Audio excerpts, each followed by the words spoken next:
ಸ್ನೇಹಿತರೆ, ಎಲ್ಲರಿಗೂ ನಮಸ್ಕಾರ.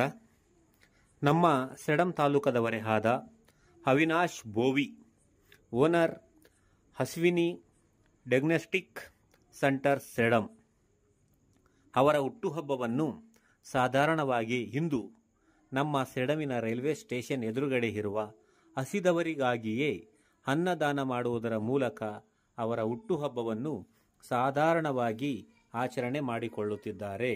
ದಾನದಲ್ಲೇ ದಾನ, ಶ್ರೇಷ್ಠ ದಾನ ಅನ್ನದಾನ.